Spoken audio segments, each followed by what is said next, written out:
오늘 같이 이제 말씀을 나눌 설교 제목은 당신이 그 사람이라 라는 제목으로 여러분에게 말씀을 전하도록 하겠습니다. 여러분들은 이제 실수 한 번씩 경험해 본 적 있죠? 여러분들은 이제 사고 뭐 한 번씩 경험해 본 적이 있을까요? 우리는 살아가면서 실수와 사고를 이제 번갈아 가면서 혹은 이런 것들 경험하면서 살아가는 것 같아요. 혹시 실수나 사고 경험해 보지 않은 사람 있나요? 아마 없을 거라고 생각이 듭니다. 우리의 일상에서 실수와 사고 뭐가 있을까요? 우리의 일상에서 제가 한번 고민을 해봤는데, 제가 고등학교 때 이제 실수와 사고들이 좀 있었어요. 이제 그게 뭐였냐면, 이제 어느 날 밤이었어요. 이제 갑자기 밤이 되니까 우리에게 딱 올라오는 게 있잖아요. 막 특유의 그 감수성이라고 하죠. 밤이 되니까 이제 막 감수성이 올라오면서, 옛날에 이제 막 짝사랑하던 이제 여자애가 있는데 그 친구한테 갑자기 막 연락이 하고 싶어져요. 그러면 어떡합니까? 연락을 해야죠. 뭐 어떻게 마음에 드는데 이제 연락을 합니다. 이제 연락이 되면서 딱 카톡을 하나 보내요. 아니면 DM이나 이런 걸 하나 보내요. 잘 지내? 혹시 자니? 이런 거서 네. 너무 싫죠. 지금 여성분들이 지금 탄식이 막 이렇게 나오는데, 네. 이런 게 사고가 아니면 대체 뭐예요? 막 밤에 갑자기 감수성이 올라가지고 나는 그래도 막 연락한다 싶고 이제 좀 관심을 보인다 싶고 이제 연락을 했는데 막 탄식이 막 나옵니다. 우리에게 이런 상태로 이제 고백을 해요. 막 갑자기 감수성이 올라가지고, 그동안 난 너에게 어떤 마음이 있었고 이런 마음이 있었는데 혹시 나랑 사귀지 않을래? 그럼 어떻게 됩니까? 그냥 뭐 100번 까이고 그냥 흑역사로 남는 거겠죠. 우리한테는 이러한 이제 흑역사들이 있는 것 같아요. 우리에게 또 감수성이 올라오면 막 여자분들은 이제 또 그런 게 이제 또 오르는 것 같아요. 학교에서 이제 친구랑 대화하다가 그때 뭔가 마음에 걸렸던 약간 딱 하나의 단어나 말이 있어. 이제 그러면 그때 갑자기 그 말이 갑자기 되뇌이고 갑자기 생각나기 시작하면서 그 친구한테 막 서운해요. 그때 그 친구가 나한테 왜 그 말을 했을까? 그때 그 친구의 그 단어가 뭔가 좀 서운하네? 이제 이런 마음이 들어오면서 그 친구한테 밤에 전화를 겁니다. 야, 나 그때 좀 서운했어. 이제 이렇게 되면 어떻게 됩니까? 벌써부터 또 사고예요, 벌써. 우리한테는 이런 일상에서 있는 이 사고와 실수들이 참 많은데, 이 시점이 대부분 언제였냐? 밤에 일어난다는 것을 우리가 확인할 수 있는 것 같아요. 우리의 일상과 이런 사고들은 갑자기 이 밤에 왠지 모를 그 감수성이 좀 오르기 시작하면서 실수와 사고들이 반복되는 것 같습니다. 또 우리가 웹드 같은 거 보면 막 연인들이 싸우는 거에 대해서 좀 자주 이렇게 다루잖아요. 그 원인이 뭐예요, 대부분? 그 원인이 대부분 밤과 술이잖아요. 너가 왜 이렇게 싸우는지 보니까, 너가 밤과 술을 함께 하면 너가 오히려 그냥 오늘 사고 내기로 작정하고 나가는 거구나라고 우리가 생각을 하니까 연인과의 이런 싸움이 일어나는 거지 않겠어요. 오늘 밤과 술을 하겠다는 것은 내가 오늘 너를 위하여서 지금 사고를 한번 낼 테니까 지금 무슨 일이 벌어져도 나를 신경 쓰지 마, 뭐 이런 얘기 아니겠어요. 연인 입장에서는 이게 상당히 불쾌할 수 있습니다. 이런 것들이 우리에게 또 사고가 이루어지는 것 같아요. 또 우리에게 또 어떤 사고들이 있을까요? 우리가 사고 내기 참 쉬운 시점이 하나 있거든요. 그게 뭐냐면, 우리는 막 돈에서 막 자유하고 싶잖아요. 막 돈 이렇게 많이 벌면 좋겠다. 그래도 돈 많은 직장에 가서 내가 좀 돈을 많이 벌어서 좀 풍족하게 쓰면 좋겠다. 내가 막 돈에서 자유할 정도는 아니더라도 이 돈을 가지고 있을 때 내가 먹고 싶을 때 먹고 싶은 거 먹을 수 있는 정도의 또 돈이 있으면 좋겠다, 이런 생각을 하고, 나에게 좀 강한 권력이 있으면 좋겠다. 저 일주일만도 맨날 나를 괴롭히는데 저 녀석들 내가 나중에 판검사 돼가지고 내가 다 깜빵에 집어넣어야지, 막 이런 권력을 가지고 있으면 좋겠다, 뭐 이런 생각도 우리가 한 번씩 한단 말이죠. 그런데 우리가 이런 생각을 할 때 우리에게 가장 큰 행복을 줄 것이라는 이 시점이 어쩌면 우리에게 가장 큰 죄악으로 빠지기 쉬운 시점이 될 수도 있다는 것이죠. 우리가 사고를 낼 수도 있고 혹은 실수를 하기 가장 좋은 시점이 바로 이런 시점이지 않을까 싶습니다. 우리 같이 말씀을 보면서 한번 얘기를 해보도록 하겠습니다. 우리 11장 2절 말씀 한번 띄워주시겠어요? 네, 11장 2절 말씀. 네, 한번 같이 읽어볼게요. 시작.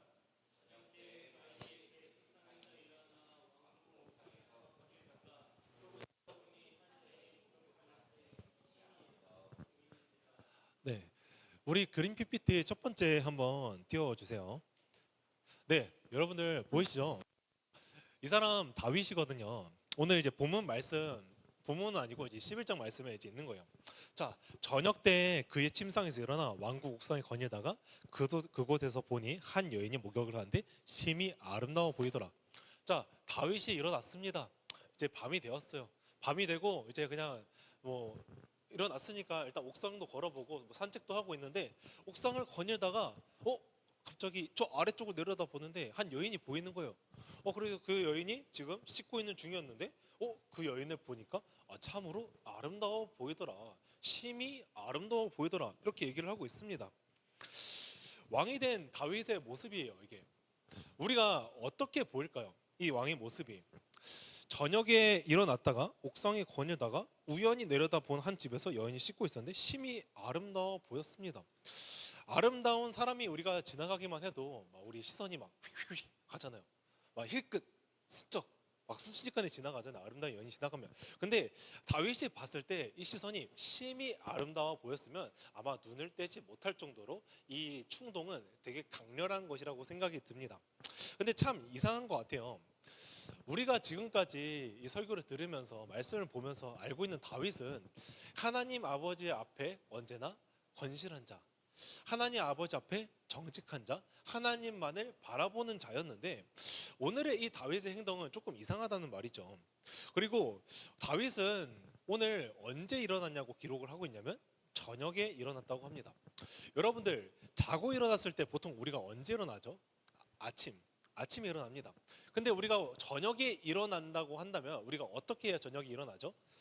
밤새 뭔가를 해야겠죠. 밤새 뭔가를.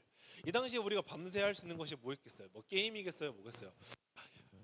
이제 마음껏 유흥을 즐기고 마음껏 자신이 누릴 수 있는 것들을 누리면서 밤을 지새우다가 힘들게 저녁에 일어난 모습을 확인할 수 있습니다. 자, 우리 한번 시편 말씀 한번 3개 있는데 그 3구절 한번 같이 다 띄워주세요. 네, 첫 번째 한번 보도록 하겠습니다. 자, 시편 말씀인데, 자, 3절에서 뭐라고 얘기를 하냐면 여호와여, 이게 다윗의 노래거든요. 다윗의 시편이거든요. 자, 여호와여, 아침에 주께서 나의 소리를 들으시니 아침에 내가 주께 기도하고 바라리이다. 자, 한번 넘겨주세요. 자, 나는 주의 힘을 노래하며 아침에 주의 인자하심을 높이 부르오니 주는 나의 요새이시며 나의 환난의 날에 피난처이십니다. 한번 넘겨주세요. 자, 여호와여, 오직 내가 주께 부르짖었사오니 자, 아침에 나의 기도가 주 앞에 이르리이다. 자, 다윗은 어떤 사람이었냐면 아침에 일어나서 항상 주님께 기도를 드리던 자였어요. 아침에 주님께 기도를 드리면서 하나님에 대해서 생각하고 하나님에 대해서 묵상하고 하나님을 바라보면서 하루를 시작하는 것이 바로 이 다윗의 모습이었거든요.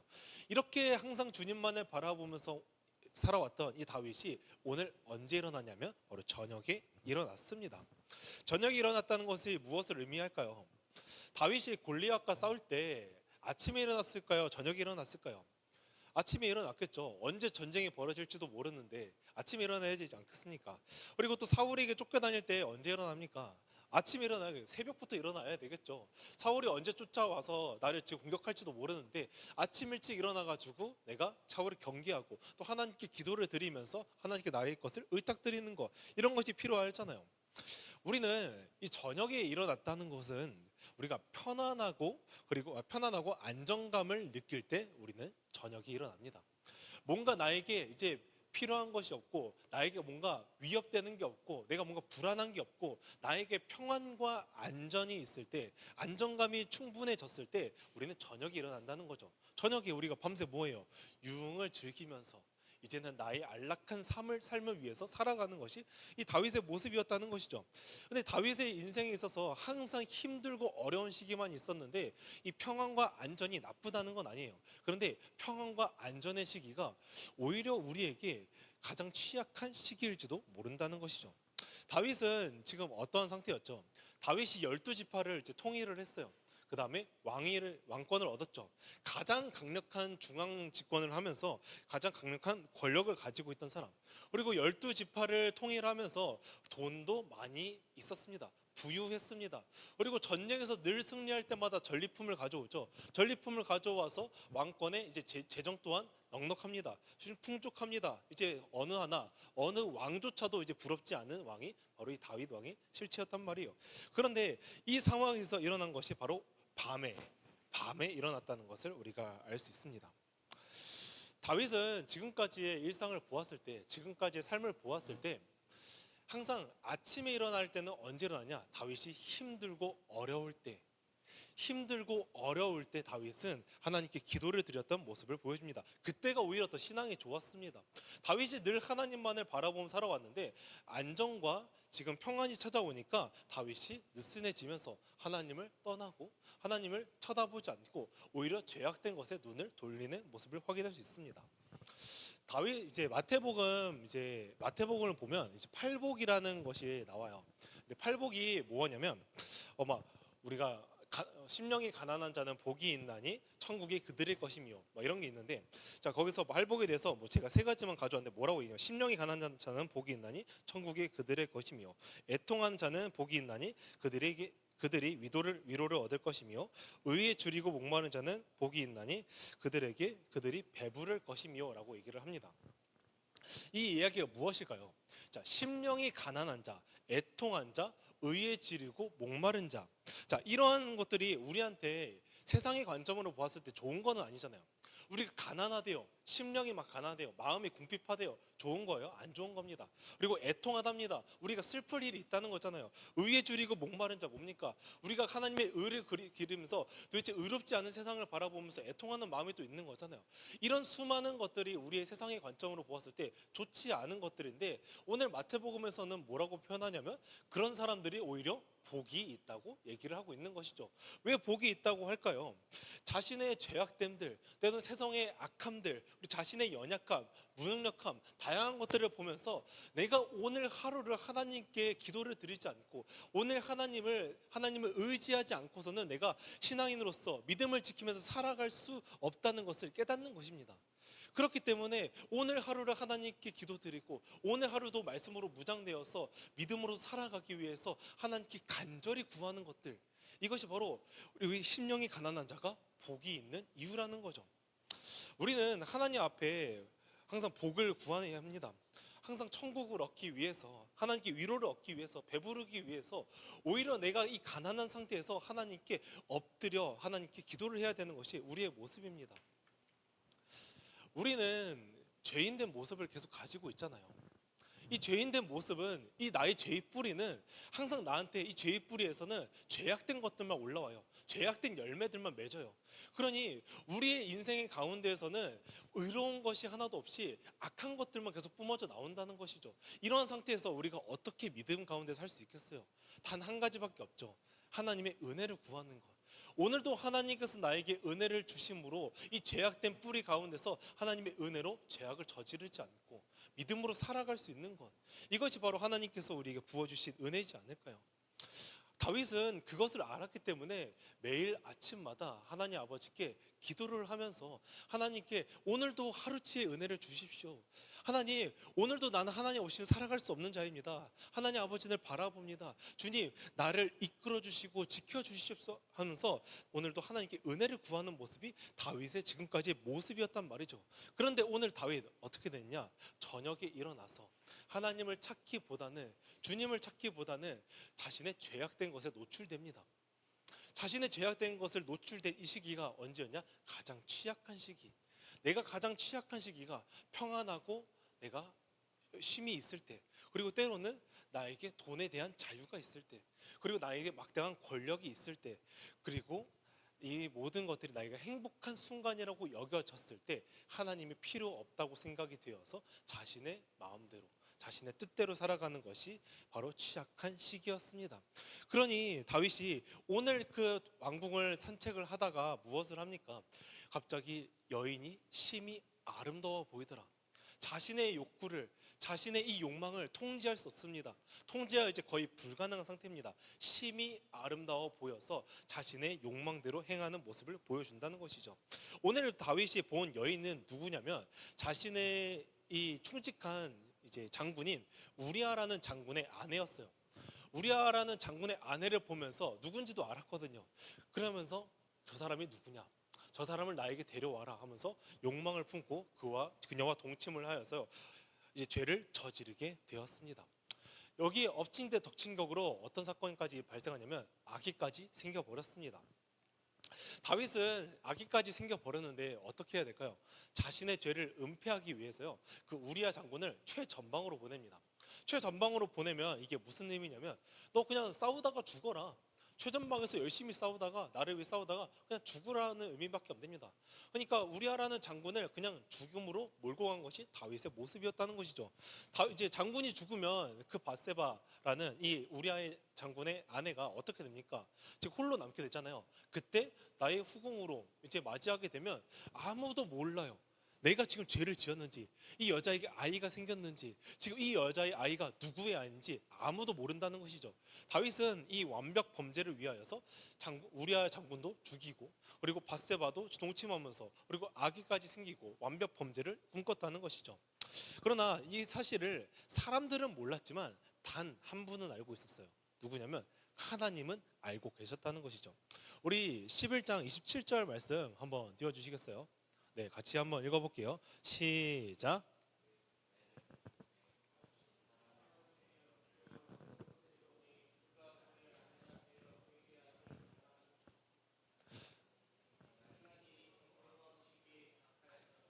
네, 여호와가 보시기에 어떻다고 얘기를 하죠? 여호와가 보시기에 악하였다고. 하나님이 보시기에 다윗의 행동이 오늘 너무나 악하다고 지금 규정을 하시는 것입니다. 하나님은 이 다윗을 악한 상태 그대로 내버려 두지 않으세요. 이 시간은 하나님께서 바로 어떠한 해결책을 가지고 들고 오시지 않았고요. 한 약 1년 시간 정도는 있다가 이 나단이라는 선지자를 보냅니다. 나단이라는 선지자를 보내서 다윗 왕에게 찾아가게 했는데 나단이 뭐라고 얘기를 하냐면 한 가지 비유를 들면서 시작을 해요. 한 성읍에 두 사람이 있다고 합니다. 한 사람은 부자고 다른 한 사람은 가난한 사람. 이 부자와 가난한 사람이 있는데 이 가난한 사람은 어린 새끼 양 한 마리밖에 없었고 이 부자인 사람은 양이 셀 수 없이 많았다고 하죠. 근데 어느 날 이 부자한테 이 부자한테 손님이 찾아오는데요. 손님이 찾아오면 우리가 뭔가를 대접을 해줘야 되잖아요. 이 대접을 해줘야 될 때 자신의 양을 잡기에는 너무 아까워가지고 이 가난한 사람의 양을 뺏어가지고 그 양으로 손님에게 대접을 합니다. 이 이야기를 들으면서 다윗이 어떻게 반응을 하냐면 분노합니다. 막 어떻게 그럴 수 있냐? 어떻게 가난한 자의 양을 뺏어가지고 그렇게 할 수 있냐? 그 사람은 죽어야 마땅한 사람이다. 그리고 그 부자는 가난한 자에게 양을 4배로 갚아주어야 한다면서 격분하면서 그 나단 선지자한테 얘기를 하고 있죠. 그때 나단 선지자가 뭐라고 얘기를 하면 그 사람이 너다. 너가 그 사람이야 임마. 너가 그 나쁜 그 부자의 악한 행동을 하고 있는 사람이 그 사람이 너라고 강력하게 지금 지목을 하고 있다는 것이죠. 다윗은 지금까지 부유하고 넘치는 것이 너무나 많았죠. 왕이 되면서 통일 왕국을 이루면서 수많은 것들을 이루고 있던 사람입니다. 하나님께서는 다윗에게 부족한 것이 있었더라면 너가 부족한 거 있더라면 내가 더 채워주지 않았겠느냐. 오히려 내가 너한테 부족한 것이 있다고 구했더라면 내가 너 채워줬을 텐데 너가 어찌하여 이런 범죄를 저지르냐고 하면서 하나님께서 나단을 통하여서 다윗에게 지금 지적을 하고 있는 것입니다. 다윗은 지금까지 이 4배를 갚아줘야 된다고 얘기를 했잖아요. 4배를 갚아줘야 된다는 것은 율법에 기록되어 있는 것이거든요. 율법을 기록한 것을 알고 있다는 것은 자신이 행한 일이 잘못된 것인지 잘못된 것이지 않은 것인지 율법에 반하는 것인지 아닌지 알고 있다는 얘기였어요. 그러니 이 다윗은 자신의 행동 자체가 악한 것임을 알고도 지금 죄를 저질렀다는 것이죠. 그러니 이제 다윗은 이 나단의 지적에 대해서 딱 이야기를 듣고 자신의 죄를 회개하고 인정합니다. 그러면서 얘기하는 것이 내가 여호와께 죄를 범하였노라 하고 자신의 죄를 고백하고 있다는 것이죠. 우리가 여기서 알아야 되는 것은 다윗이 그 나단을 만나기 전에 다윗의 상태는 어떤 상태였냐면 자신이 지은 것이 죄라는 것에 대해서는 인지는 하고 있었지만 자신이 지은 죄에 대해서는 스스로 깨닫지 못하고 있는 모습을 보여줍니다. 내가 죄를 저지르면서 우리가 악한 것인 걸 우리가 알고 있잖아요. 우리가 범죄를 저지를 때 때로는 나쁜 행동을 할 때 때로는 실수를 한다고 하지만 악한 일이 되었을 때 우리가 이것이 나쁜 일인 것은 알잖아요. 근데 그게 마치 내 잘못, 자신의 잘못인 것처럼 내가 죄를 지은 것 마냥 내가 회개하고 막 돌이킵니까? 우리는 안 그래요. 보통 우리는 죄인이기 때문에, 우리는 악한 것을 그냥 내뿜는 사람이기 때문에 죄에 대해서는 인지는 하고 있지만 그것이 나의 잘못인 것 마냥 인정은 하지 않는다는 모습이죠. 다윗 또한 마찬가지였어요. 내가 죄라는 것은 알고 있었지만 내가 자신이 스스로 지은 죄에 대해서는 깨닫지 못하고 있는 모습이었다는 것이죠. 다윗이 진정으로 그 자신에 대해서 깨달았다면 그 즉시 회개를 했어야 되는데 다윗은 오히려 회개하지 않고 은폐하는 모습을 보여주었기 때문이에요. 하나님께서는 우리가 이 죄 가운데 있도록 계속 내버려 두는 것이 아니라 이 죄를 깨달을 수 있도록 나단이라는 선지자를 통하여서 너의 죄에 대해서 지적하시고 그 지적을 통해서 내가 죄를 지었구나, 내가 여호와 하나님께 범죄를 저질렀구나 해서 깨닫게 되면서 하나님 아버지께 회개하는 시간을 허락하신다는 것이죠. 하나님께서는 우리에게 늘 이러한 일상 가운데서, 신앙 가운데서 이러한 일들을 행하세요. 내가 죄 가운데 있더라면 우리는 그 죄를 은폐하려고 하고 내가 자신이 죄를 저지른 것에 대해서 인지하지 못할 텐데, 이 인지하지 못하고 내가 깨닫지 못하는 이 상태에 내버려 두는 것이 아니라 너 그거 잘못이야, 너 그거 잘못된 거야, 너 그러니 회개해야 돼, 너가 지금 이 시간 너가 잘못된 것을 알았더라면 이 시간 회개함으로써 하나님 아버지께 돌아와라 하면서 하나님께서 나단을 통하여서 기회를 주신 것입니다. 하나님께서는 이 죄에 대해서 이제 돌이키기 위해서 나단을 보냈습니다. 근데 다윗이 죄를 저질렀을 때 1년이라는 시간이 있었거든요. 하나님께서는 왜 1년이 지난 뒤에야 나단 선지자를 보냈을까요? 하나님은 우리에게 그 시간이라는 것을 허락해 주세요. 잘못을 저질렀을 때 너 이거 잘못했지, 너 이거 잘못했으니까 회개해, 이게 아니라 우리한테 시간을 주면서 내가 정말 잘못을 했을까? 내가 죄에 대해서 정말 무감각해져 가고 무뎌지고 있을 때 하나님께서 그때 하나님의 타이밍이 됐을 때 죄를 지적하시면서 너 생각 한번 해봐봐. 너의 지금 죄에 대해서 어떻게 반응하고 있어? 되게 무감각해지고 무뎌지지 않았어? 죄를 저질렀는데 막 죄책감이 안 들지 않아? 죄를 저질렀는데 너 막 은폐하려고 하지 않아? 하나님 아버지 앞에 나오지 않고 죄에 대해서 고백하지 않고 있는 너의 모습이 보이지 않아? 그게 바로 1년의 시간이 필요했다는 것이죠. 그 1년의 시간 동안 다윗이 죄에 대해서 고민하고 죄에 대해서 생각하게 되고 이 시간들이 있을 때 비로소 나단을 보내서 하나님의 때가 되었을 때, 다윗이 하나님 말씀이 무엇인지 알아챌 수 있을 때 나단을 보내어서 자신의 죄를 깨닫게 하신 것입니다. 그러니 다윗이 그 하나님의 때가 되었으니 하나님의 그 지적을 받았을 때 자신이 회개할 수 있는 이유가 되는 것이었습니다. 하나님은 이 다윗의 회개에 대해서, 진정으로 회개한 다윗에 대한 죄에 대해서 용서를 해주세요. 근데 아직 풀리지 않은 것이 하나 있습니다. 그게 뭐냐면 하나님께서는 다윗의 죄에 대해서 용서는 하시지만 죄에 대한 결과값은 받아야 됐어요. 오늘 이 결과값에 대해서 이 본문에 뭐라고 얘기를 하냐면 다윗이 지은 죄의 결과는 이렇게 이어집니다. 첫 번째는 너희 집안의 사람이 너에게 재앙을 일으킬 것이다. 자, 두 번째는 너가 보는 앞에서 너희 아내들을 빼서 너희 아주 가까운 사람에게 줄 것이다. 그리고 세 번째는 그 사람이 대낮에 너희 아내들을 빼앗은 것을 사람들이 알게 할 것이다. 네 번째는 너가 숨기려는 은밀한 죄 모든 사람에게 알게 공개할 것이다 라고 표현을 합니다. 하나님께서는 다윗이 회개한 것에 대해서는 용서를 했지만 죄에 대한 결과값은 따라온다는 것을 알게 하셨어요. 우리가 죄를 지었죠. 그럼 죄에 대한 결과들이 있습니다. 그 죄에 대한 결과는 내가 회개하든 안 하든 따라오는 결과예요. 근데 하나님께서 다윗에 대해서 용서는 하시지만 이 결과는 분명히 따라온다는 것에 대해서 알려준다는 것이죠. 이 결과가 어떠냐? 앞으로 우리가 다음 주에 얘기를 할 건데 집안에서 가족끼리 살인 사건이 일어납니다. 가족끼리 그 동침을 하는 사건도 일어나고요.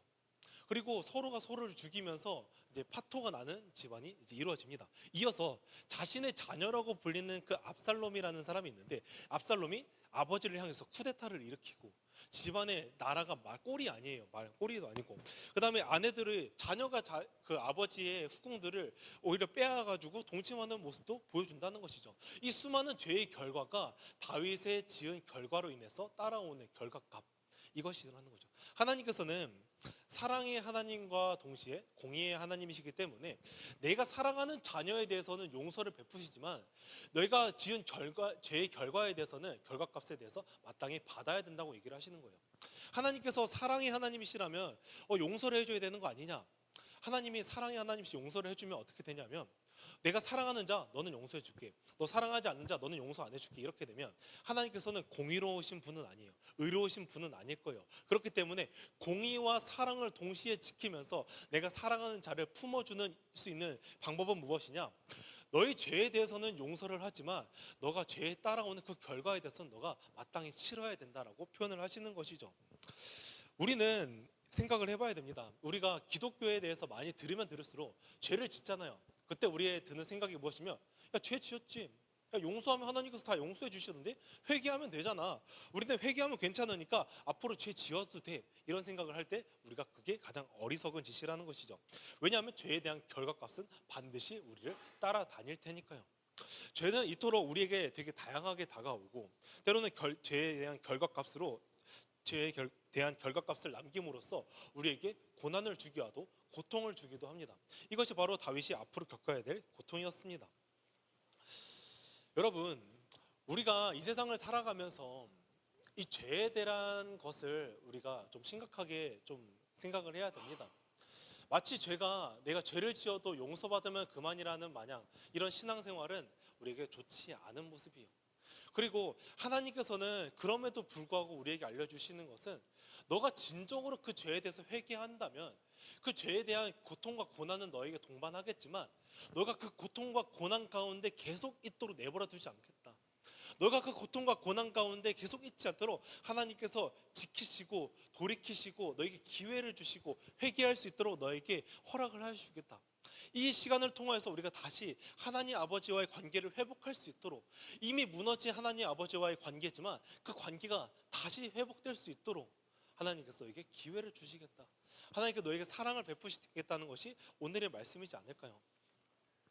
여러분, 오늘 여러분들은 어떤 상태에 있습니까? 죄 가운데 있습니까? 아니면 아직도 죄 가운데 있습니까? 그러면 우리 이제는 하나님께 회개하고 돌아오십시오. 오늘 본문을 우리가 듣는 이유도 어쩌면 우리가 하나님 아버지 앞에 이 죄 가운데 있는 우리에게 이제는 그 죄 가운데서 벗어나서 회개하고 돌아오라는 뜻이지 않을까요? 하나님 앞에 나의 죄를 고백함으로 다시 하나님께 돌아가서 하나님과의 관계를 다시 회복하는 시간이 여러분에게도 있기를, 하나님의 사랑을 경험하는 시간이 되기를 간절히 소망합니다. 우리 찬양팀 나와서 같이 이제 찬양해 주면 좋겠습니다.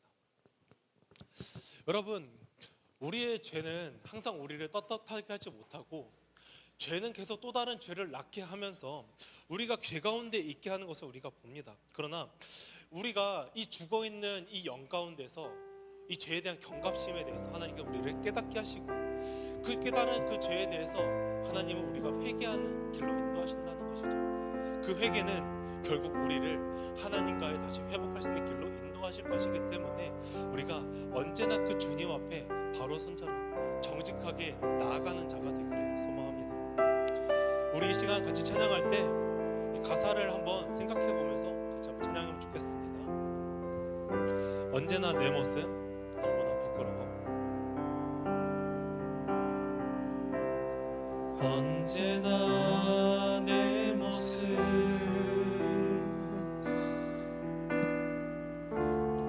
너무나 부끄러워,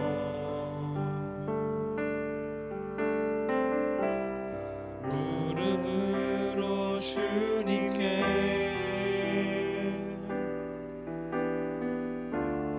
기도로 하오니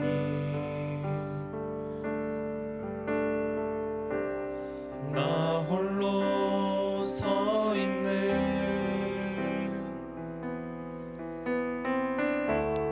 죽은 내 영 깨우사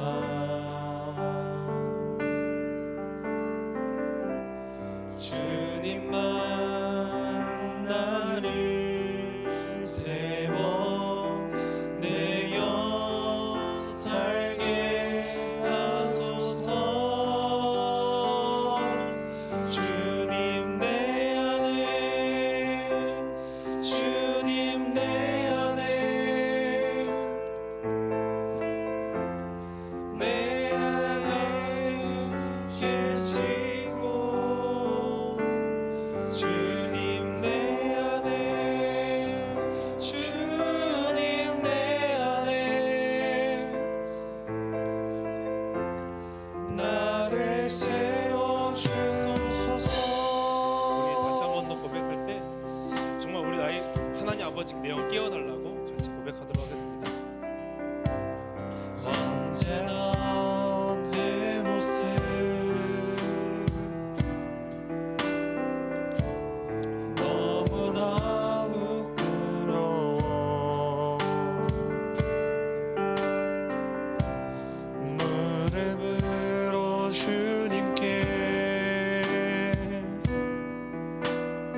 기도하고자 하는 것은 주님, 내가 깨닫지 못하는 죄가 있다면 그 죄를 깨닫게 하여 주시옵소서.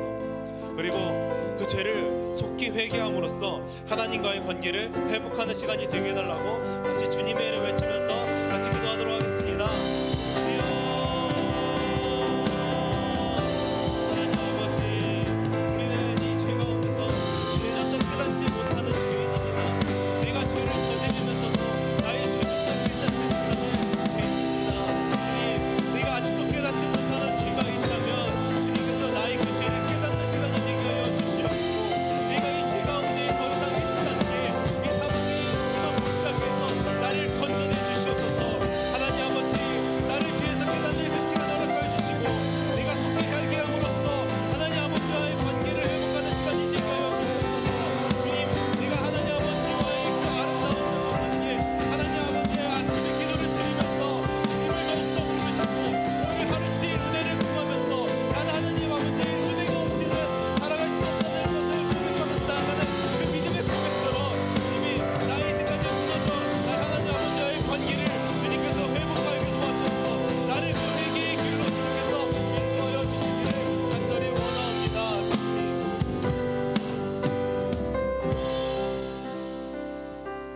하나님 아버지, 나는 오늘도 죄를 짓는 죄인입니다. 나의 죄의 뿌리는 오늘도 죄를 뿜어내면서 죄 가운데 있게 만들고 있습니다. 그러니 하루도 주님 없이, 하루도 주님의 은혜 없이는 나는 살 수 없음을 고백합니다. 아직도 내가 깨닫지 못한 죄가 있다면 주님께서 그 죄를 속히 깨닫게 도와주시옵고 나를 회개의 길로 인도하여 주시옵소서. 이 죄로 인해서 무너진 하나님 아버지와의 그 관계를 주님께서 회복하게 해주시옵고, 아버지의 사랑으로 나를 품으사 주님의 사랑으로 내가 아버지와의 그 관계가 다시 회복되어서 주님 가운데 거하는, 주님 안에 진정한 행복과 주님 안에서 진정한 기쁨을 누리는 시간이 되게 하여 주시옵소서. 주님께서 나의 이 관계를 회복시켜 주시기를 원하오며 살아계신 예수 그리스도 이름으로 기도합니다.